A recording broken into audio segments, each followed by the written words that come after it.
I hope you were awake and heard all of that. Because what we just learned from Quigley himself, we come to the ubiquitous Council on Foreign Relations, which was mentioned by several of your speakers earlier today, and who those people are and what influence they have. Where did this organization come from? Now we know.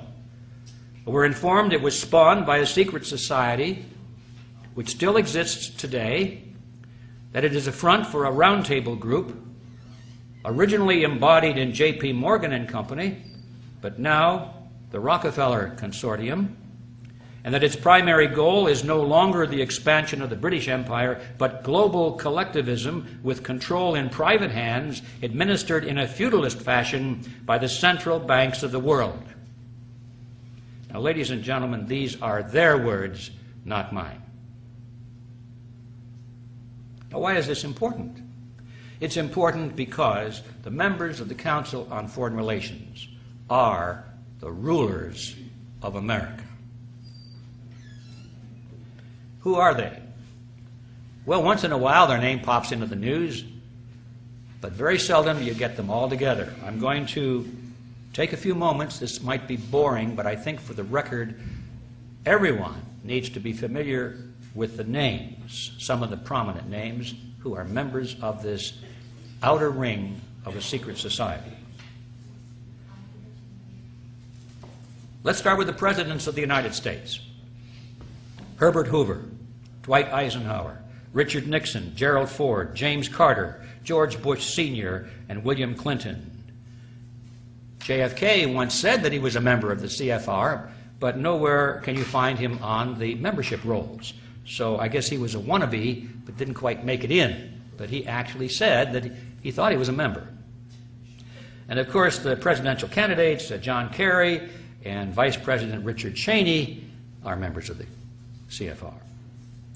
Secretaries of State. This is a very important position for this group because it's even more important than the President. The President can be controlled by the Secretary of State, Secretary of Defense, and all of his cabinet members, who are pretty much appointed for him. You know, he doesn't appoint, presidents don't appoint their cabinet members from their own private telephone directory, you know. They're not even in their book. They're told who to appoint.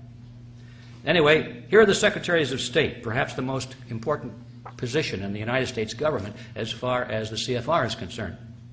Dean Rusk, Robert Lansing, Frank Kellogg, Henry Stimson, Cordell Hull, E.R. Stettinius, George Marshall, Dean Acheson, John Foster Dulles, Christian Herter, Dean Rusk, William Rogers, Henry Kissinger, Cyrus Vance, Edmund Muskie, Alexander Haig, George Shultz, James Baker, Lawrence Eagleburger, Warren Christopher, William Richardson, Madeleine Albright, Colin Powell, and of course, Condoleezza Rice. Did we leave anybody out? I don't think so. Now, Secretaries of Defense, also very important. James Forrestal, George Marshall, Charles Wilson, Neil McElroy, Robert McNamara, Melvin Laird, Elliot Richardson, James Schlesinger, Harold Brown, Caspar Weinberger, Frank Colucci, Richard Cheney, Les Aspin, William Perry, William Cohen, and Donald Rumsfeld. Directors of the CIA, pretty important. Walter Smith, William Colby, Richard Helms, Allen Dulles, John McCone, James Schlesinger, George Bush Sr., Stansfield Turner, William Casey, William Webster, Robert Gates, James Woolsey, John Deutsch, William Studeman, George Tenet, Porter Goss, and Michael Hayden. Now, some better-known corporations with CFR members at the board of directors or chief executive levels, where they dominate these huge corporations. It's quite a list. I had to trim this down, believe it or not. Here are just a few. Atlantic Richfield Oil Company, AT&T, Avon Products, Bechtel Construction Group, Boeing Company, Bristol Myers Squibb, Chevron, Coca-Cola and Pepsi-Cola, Consolidated Edison of New York, Exxon, Dow Chemical, DuPont Chemical, Eastman Kodak, Enron, Estee Lauder, Ford Motor, General Electric, General Foods, Hewlett-Packard, Hughes Aircraft, IBM, International Paper, Johnson & Johnson, Levi Strauss & Company, Lockheed Aerospace, Lucent Technologies, Mobil Oil, Monsanto, Northrop, Pacific Gas and Electric, Phillips Petroleum, Procter & Gamble, Quaker Oats, SBC Yahoo, Shell Oil, SmithKline Beecham Pharmaceuticals, Sprint Corporation, Texaco, Santa Fe Southern Pacific Railroad, Teledyne, TRW, Southern California Edison, Unicol, United Technologies, Verizon Communications, Warner Lambert, Weyerhaeuser, and Xerox, to mention just a few. Now, in the media, also very important in controlling the thinking processes of the American people.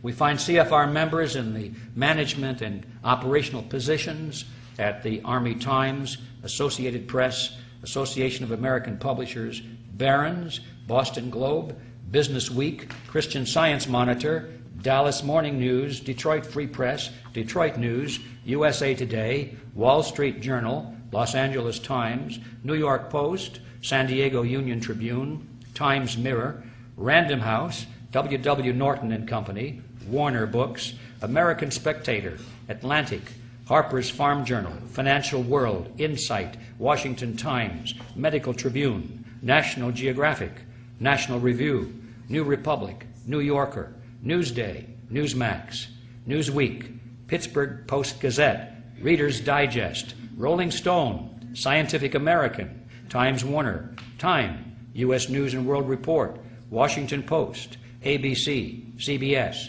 CNN, NBC, PBS, RCA, the Walt Disney Company, and of course, Rupert Murdoch. Media personalities, the talking heads, include David Brinkley, Tom Brokaw, William Buckley, Peter Jennings, Bill Moyers, Dan Rather, Diane Sawyer, Barbara Walters, Katie Couric, and Andrea Mitchell, who was the wife of Alan Greenspan, former chairman of the Federal Reserve System. Of course, Alan is a member of the Council on Foreign Relations.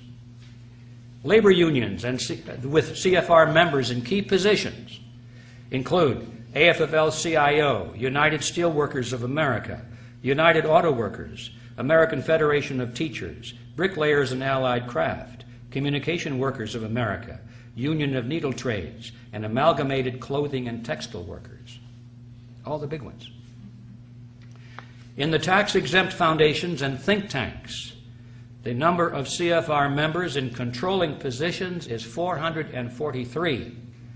Some of the better-known names are the Sloan and Kettering Foundation, Aspen Institute, Atlantic Council, Bilderberg Group, Brookings Institute, Carnegie Endowment for International Peace, Carnegie Foundation, Ford Foundation, Guggenheim Foundation, Hudson Institute, John and Catherine MacArthur Foundation, Mellon Foundation, Rand Corporation, Rhodes Scholarship Selection Commission, Rockefeller Foundation, and Rockefeller Brothers Fund, the Trilateral Commission, and the UN Association. In the universities, the number of CFR members who are or have been professors, department chairmen, presidents, or board members is 563. My last count. Could be different today, probably more. In the financial institutions such as banks, the Federal Reserve, stock exchanges, and brokerage houses, the number of CFR members with controlling positions is 284. Now, ladies and gentlemen, that gives you an idea. We could go into other areas, but bear in mind that the total membership of this group is about 4,000 people. Now, there are a lot of churches in your hometown that have memberships equal to or larger than that.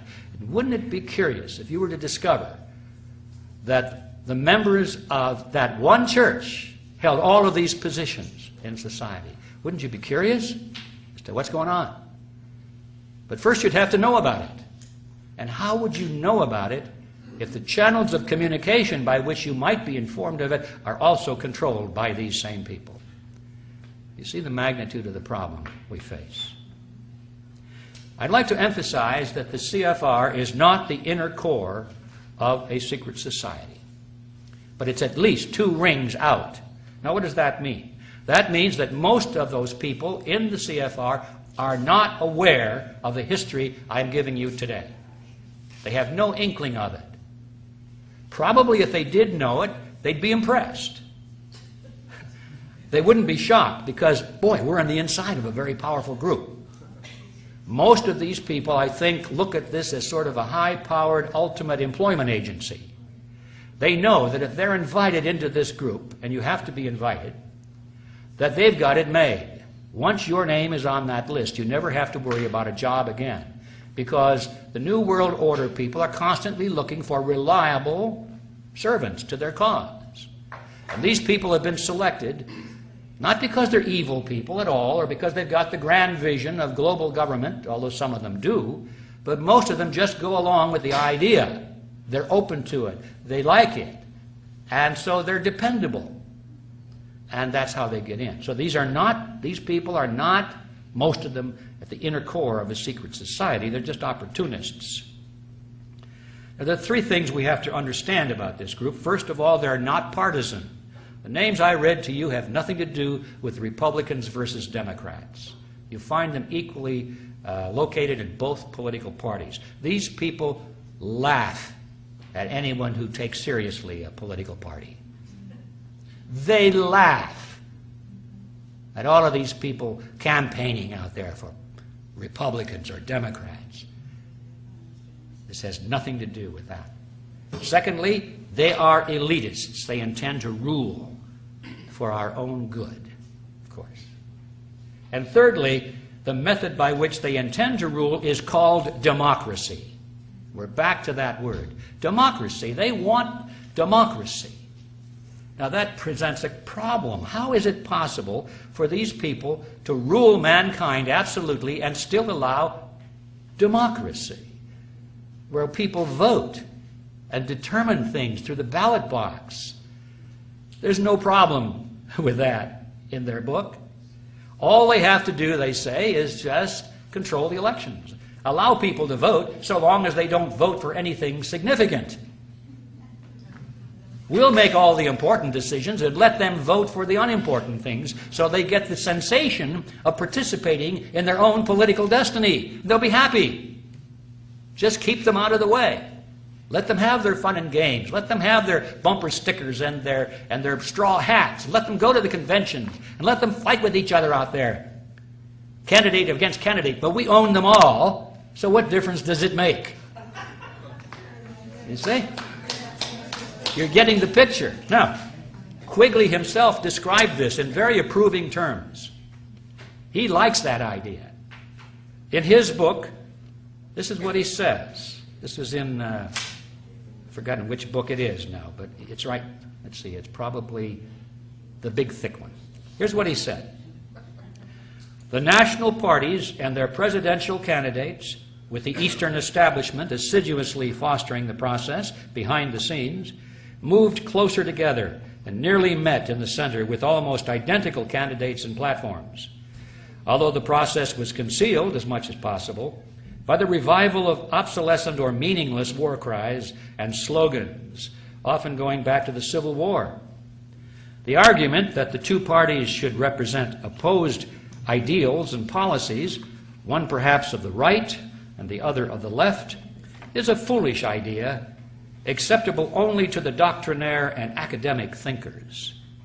Instead, the two parties should be almost identical, so that the American people can throw the rascals out at any election without leading to any profound or extreme shifts in policy. Either party in office becomes in time corrupt, tired, unenterprising, and vigorless. Then it should be possible to replace it every 4 years, if necessary, by the other party, which will be none of these things, but will still pursue with new vigor approximately the same basic policies. And there you have it. Does it sound familiar? Yes. This is the system that we have been living under, ladies and gentlemen, since World War I.